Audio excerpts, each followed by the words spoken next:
예, 할렐루야. 오늘 이렇게 부활 주일을 맞이해서 또 이렇게 다시 뵙게 돼서 너무 감사합니다. 예, 너무 기쁘네요. 예수님의 이름으로 축복합니다. 자, 그러면 오늘 계속해서 또 우리가 성경 공부를 하는 시간인데요. 이제 지난 시간에 이어서 열왕기상 14장 이제 우리가 또 하나님 말씀을 듣도록 그렇게 하겠습니다.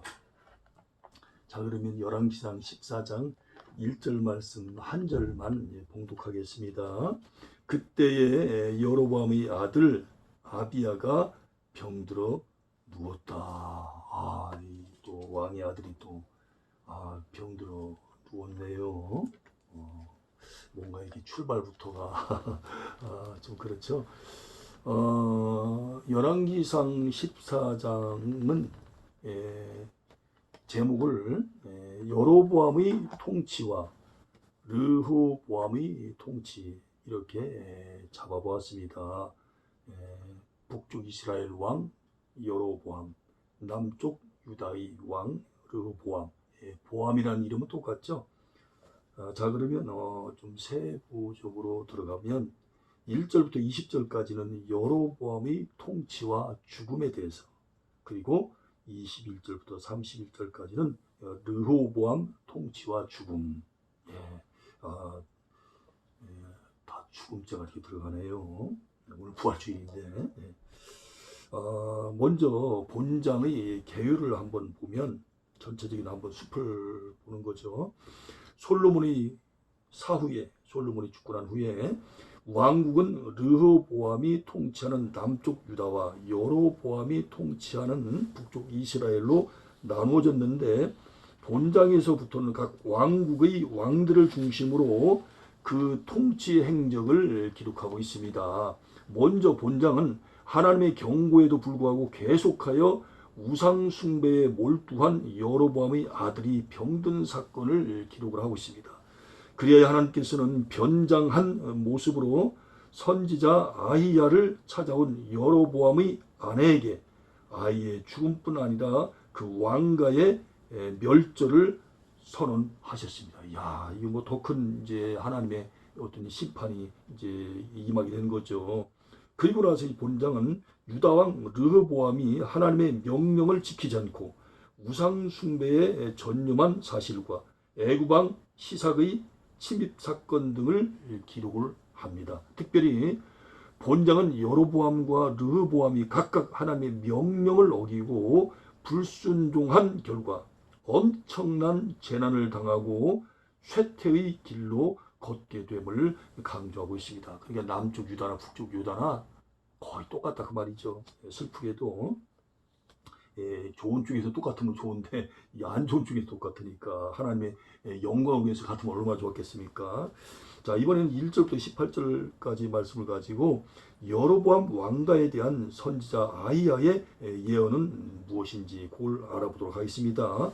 하나님께서 자기의 선지자를 유다에서 베델까지 보내셔서 친히 표적을 보여주시고 우상 숭배의 가증됨을 경고하며 중지하라고 명하셨지만 여로보암은 여전히 돌이키지 않고 범죄했습니다. 13장 33절 34절 우리가 보았지 않습니까? 그리하여 본장에서는 그와 같은 여로보암에게 어떤 재앙이 닥쳐왔는지 보여줍니다. 하나님께서는 계속 회개할 수 있는 기회를 이렇게 주시거든요. 그런데도 순종을 하지 않는 겁니다. 회개를 안 하는 겁니다. 즉 하나님께서는 여로보암을 징계하시기 위하여 그의 아들 아비야가 병들게 하신 것입니다. 그럼에도 불구하고 여로보암은 자기의 죄를 깨닫지 못하고 오히려 좋은 결과를 기대하며 자기의 아내를 변장시켜 자기가 왕이 될 것을 예언했던 선지자 아히야에게 보냅니다. 그래 자기 부인이 아닌 것처럼 그렇게 해가지고 이제 선지자에게 보냈다는 거 아니겠습니까? 네. 1절부터 5절이 나와 있잖아요. 그리고 예언하는 것은 11장 29절부터 39절이 나와 있죠. 그때 선지자 아히야는 이미 늙어 눈이 어두워져서 사람의 신분을 확인할 수 없는 상태였지만 하나님은 아이야를 통하여 다음과 같이 예언하셨어요. 그러니까 이제 아이야는 이제 육체적으로 이제 나이가 많이 드셔서 그 왕의 부인 여로보암의 왕의 부인을 알아보지 못했어요. 그런데도 불구하고 하나님께서는 그런 또 나이 드신 아이야 선지자에게 또 하나님 말씀을 또 입에 담아 주셨다 그 말입니다. 첫째, 하나님께서는 여로보암을 이스라엘이 왕으로 세우고 언약을 주시며 은총을 베풀었으나 그가 다윗처럼 하나님의 명령을 진심으로 준행하지 않고 오히려 우상 숭배를 자행한 그의 죄를 책망을 하십니다. 6절에서부터 9절까지 나와 있거든요. 둘째, 그러한 죄에 대한 대가로 하나님께서 그의 가문을 멸절시키실 것이며 그의 병든 아비야도 그의 아내가 성에 도착할 때에 죽을 것이라고 비참한 최후를 알려주세요. 10절부터 16절에 나와 있거든요. 그러니까 하나님께서는요, 사랑의 하나님 아닙니까? 하나님은 죽이거나 뭐 이렇게 때리는 걸 좋아하시는 하나님 아니세요. 하나님께서 이렇게 선지자를 보내고 또 여러 환경을 이렇게 조성하시는 목적은 하나님께로 돌아오라고, 하나님과 더 깊은 교제를 나누자고, 또 하나님의 깊은 사랑 속에 들어오라고 그렇게 자꾸만 사인을 보내시는 거예요. 그래서 잘 지내보자는 거예요. 쉽게 말하자면. 그런데도 말을 안 듣는 겁니다. 순종을 안 하는 겁니다. 그러니까 하나님이 이제 안 되겠다 싶으니까 이렇게 굉장히 무서운 이제 징계를 가하시고 심판을 가하신 겁니다. 하나님은 심판하시는 걸 좋아하지 않는다니까는요. 하나님은 재앙을 내리시는 거, 징계하시는 걸 좋아하시는 하나님 절대 아니세요. 셋째로, 그렇지만 하나님을 향하여 선한 뜻을 가진 그 병든 아들만은 묘실에 장수되고 다른 자들은 시체마저 개와 새의 밥이 되리라고 그렇게 경고합니다. 아들은 조상 묘에 산수에 묻히겠어요. 그러나 나머지 사람들은 너희들은 묘에 묻힐 자격도 없다. 그래가지고 아예 그냥 개의 밥, 새의 밥이 되도록 그렇게 하겠다고 경고를 하시는 거예요. 참 비참한 죽음이죠.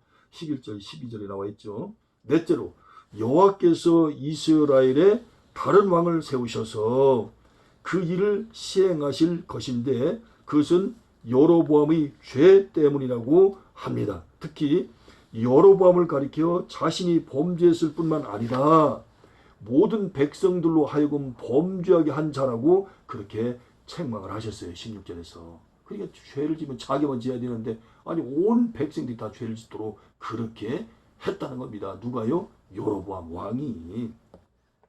그리고 이제 1절부터 18절 말씀을 가지고 아이야의 예언이 성취되는 과정과 거기에서 얻을 수 있는 교훈적 의미는 무엇인지 그 부분을 알아보도록 하겠습니다. 여로보암의 아내가 선지자 아이야의 경고를 듣고 자기 집 문지방에 이를 때에 아이가 죽음으로 여호와의 말씀이 성취가 돼요. 이 얼마나 참 기가 막힌 일입니까? 17절, 18절 나와 있지 않습니까? 그리고 여호와께서 여로보암의 죄로 인해 그 가문을 완전히 버리시겠다고 하신 예언은 곧 이어 15장 25절에서부터 31절에 나옵니다만은 기록되는 것처럼 곧 이어 15장 25절에서 31절까지에 기록되는 것처럼 바사의 모반에 의해 성취가 됩니다. 바사가 이제 쿠데타를 일으켰다 그 말입니다. 그래서 이제 여로보암은 날아간 겁니다. 여기에서 우리가 깨달을 수 있는 점이란 하나님의 심판은 반드시 인간의 범죄한 행위대로 보응한다는 사실이에요. 행위대로 갚으시라고 그랬잖아요.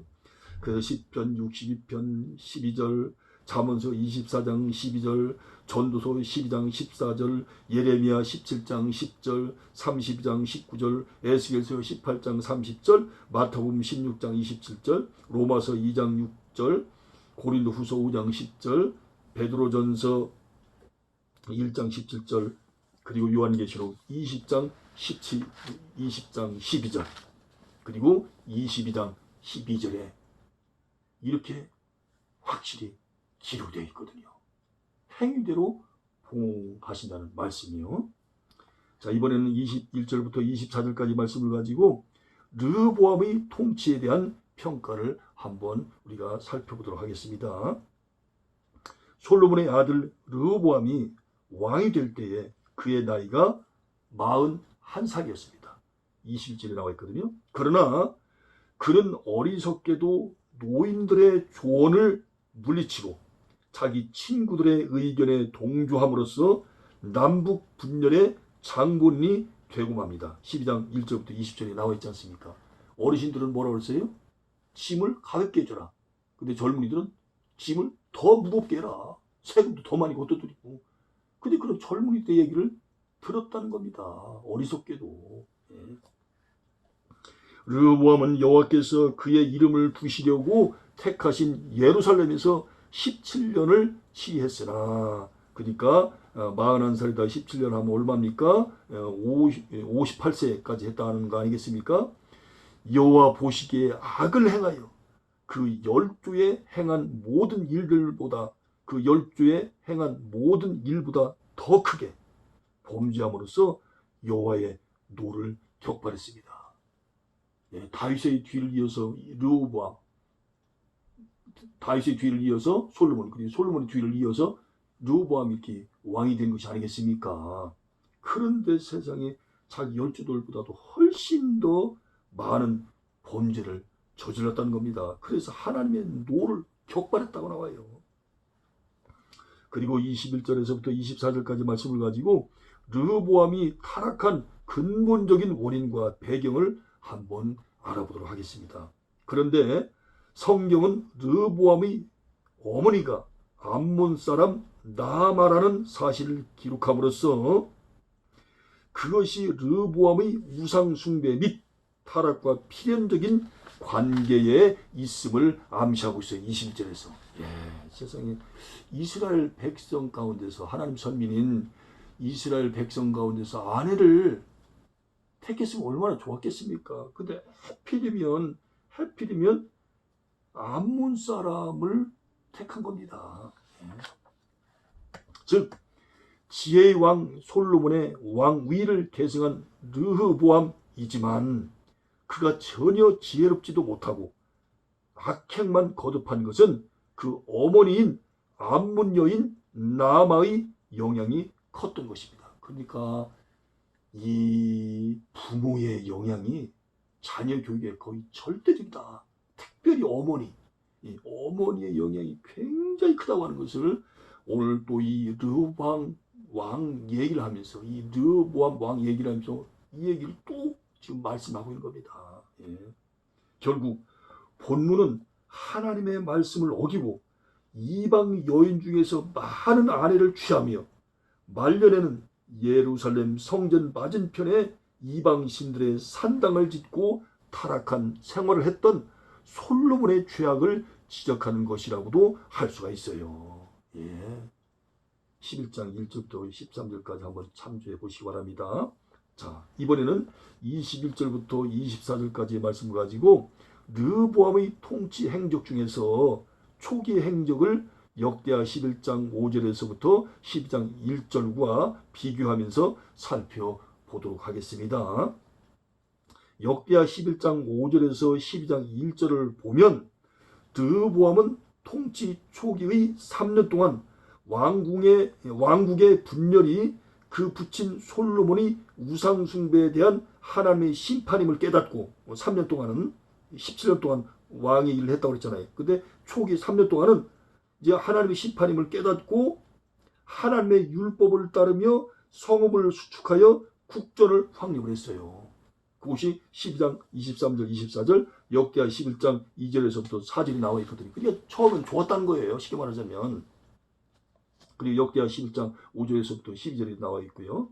그리고 많은 처와 첩의 몸에서 난 자녀들을 각 성읍에 봉하고 가정 문제를 정리하여 아비암을 후계자로 세웁니다. 역대하 11장 18절부터 22절 나와 있거든요. 그러니까 처음에는 아주 좋았다는 거예요.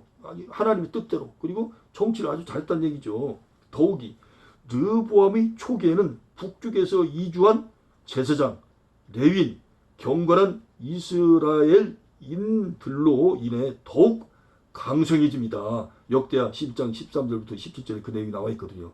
제가 지난 시간에 말씀드렸잖아요. 북중에서 도저히 있을 수 없으니까 자꾸 우상 숭배하니까 그 제사장도 레위 지파를 안 쓰니까 그래서 초기에는 다 남쪽 유다 이렇게 내려왔다고 말씀드렸잖아요. 그런데 역대하 12장 1절을 보면 르호보암이 나라가 견고하고 세력이 점점 강하게 되자 여호와의 율법을 버렸고 온 백성이 그의 본을 받았다고 그렇게 합니다. 그러니까 이제 살만하니까 나라가 이제 아주 튼튼해지고 아주 강성해지다 보니까 그때부터 하나님께서 은혜를 주셔서 그렇게 잘 되는 건데 마치 내가 정치를 잘해서 잘하는 것처럼 착각되어져서 그때부터 목이 고다지고 교만해지기 시작했다는 거예요. 그러니까 하나님의 율법을 버리겠죠. 결국 신앙생활이란 시작보다 끝 마무리를 잘 하는 것이 더 중요합니다. 그렇죠. 처음에 잘 하다가 나중에 타락하고 마는 것보다는 오히려 말년에라도 회개하고 돌아오는 것이 비교할 수 없을 정도로 복된 것이다. 그 말입니다. 그러니까 회개가 이렇게 중요하다는 겁니다. 회개 자체가 바로 뭡니까? 그것이 바로 축복이에요. 즉 가룟 유다나 마태복음 27장 3절부터 10절 가룟 유다 얘기 나오죠. 가룟 유다 얘기 나오죠. 그리고 사도행전 1장 16절부터 20절에 나와 있지 않습니까? 즉 가룟 유다나 아나니아와 삽비라. 사도행전 5장 1절부터 11절. 아나니아와 삽비라 얘기는 사도행전 5장 1절부터 11절에 나와 있잖아요. 아나니아와 삽비라가 되는 것보다 십자가 위에서 구원받은 강도가 구원받은 강도 누가복음 23장 39절부터 43절에 나와 있지 않습니까? 그 구원받은 강도가 얼마나 더 행복한가를 기억해야 할 것이다 그 말입니다. 사실 구원받은 강도는 뭐 한 것도 없어요. 한 것도 없어요. 그런데 그 하는 예수님이 구원시켜 주셨잖아요. 자, 이번에 이제 29절부터 31절까지 말씀을 가지고 애굽 왕 시삭이 르호보암 제5년에 예루살렘을 공격한 까닭과 그 결과를 한번 알아보도록 하겠습니다. 역대하 12장 2절에서부터 12절을 보면 애굽 왕 시삭이 애굽의 제22대 왕조의 창시자이거든요. 애굽 왕 시삭이 예루살렘을 공격한 원인은 르호보암이 나라가 강건해지자 여호와의 율법을 버리고 온 백성이 그를 본받아 범죄하였기 때문에 여호와께서 유다를 시삭의 손에 붙인 것이라고 그렇게 분명히 말씀해 주고 있어요. 자, 애굽 왕 시삭이 왜 예루살렘을 공격을 했어요? 그것은 바로 르호보암 왕이 율법을 버리고 온 백성이 그런 왕을 쫓았기 때문에 범죄했기 때문에 그래서 채찍을 드셨다 그 말입니다. 누가요? 하나님께서. 선지자 스마야를 통하여 회개하도록 경고합니다. 자, 그럼 그렇게 하신 이유가 바로 뭐예요? 회개하라고, 여호와께로 돌아오라고, 그래서 하신 것이라고 그렇게 말씀하고 있습니다. 그때에 이스라엘 방백들과 왕이 스스로 겸비하였기 때문에 회개했다 그 말이죠. 하나님께서는 유다를 완전히 멸하시지 않고 시삭이 여호와의 전의 보물과 왕궁의 보물을 몰수하고 솔로몬이 만든 금방패를 빼앗아 감으로써 물질적인 손실을 당하게 하신 거예요. 그렇지 않았으면 더 큰 심판이 임했겠죠. 그런데 그래도 회개했기 때문에 물론 예배당에 있는 물건도 가져가고 왕궁에 있는 물건도 가져가고 또 금방패도 뺏어갔지만 그래도 생명 안 앗아간 게 얼마나 감사합니까. 또 남쪽 유다를 쳐들어와가지고 애굽이 뭡니까 식민지로 안 삼은 것도 얼마나 감사해요. 감사하잖아요. 그런 거 잠깐 너무 감사하죠. 그 후에 르호보암은 금방패 대신에 놋방패를 만들어 자신이 여호와의 전에 들어갈 때마다 시위대가 들고 호위하도록 했으며 시위대 장관이 책임하에 놋방패를 시위소에 보관하도록 했던 것입니다. 이제 금도 다 가져가는 거 봐요. 그리고 또 금방패 만들어 놓으면 이것도 뺏어가는 거 아니야? 그런 말이 들 수 있겠죠. 그래서 노방패를 가지고 이제 했다는 거 아니겠습니까? 그러나 결국 르보암이 저지른 죄악은 점점 더 심하여 갔으며 그 결과 금방패가 놋방패로 바뀌었듯이 국가의 영광이 쇠퇴하는 슬픈 운명에 처하고 말았습니다. 야, 그러니까 단순히 금에서 노수로 바뀐 것이 아니고 이 금에서 노수로 바뀌었다고 하는 것은 바로 뭡니까? 남쪽 유다 너희 나라가 이제 앞으로 언젠가는 망할 것이다. 점점 이렇게 이제 기울어진다고 하는 것을 이 방패를 통해서도 하나님이 메시지를 던지고 계신다. 말씀하신다. 그 말씀입니다. 그러니까 단순한 금방패, 은방패가 아니라는 거죠. 거기에는 깊은 하나님의 뜻이 숨겨져 있다는 것이죠. 예. 자, 그래서 오늘도 이렇게 열왕기상 14장 부활주의를 맞이해서 또 귀한 우리의 말씀을 들었습니다. 자, 여러분 오늘 말씀 드리면서 어떤 생각을 합니까? 하나님은 사랑이 많으신 좋으신 하나님이시다. 그리고 우리가 살다 보면 뭐 여로보암이나 르보암이나 또 남북 이스라엘 백성들만 죄 지는 것이 아니잖아요. 우리도 언제든지 자범죄를 질 수 있지 않습니까? 그때만 주님 앞에 회개하면 됩니다. 회개하면 돼. 돌아오면 되는 겁니다. 그리고 더 예수님을 더 잘 믿으면 되는 거예요. 그런 것들을 오늘 말씀을 통해서 우리에게 분명히 또 이렇게 들려주시네요. 자, 그러면 다음 뵐 때까지 건강하시고 안녕히 계십시오. 예, 감사합니다. 고맙습니다.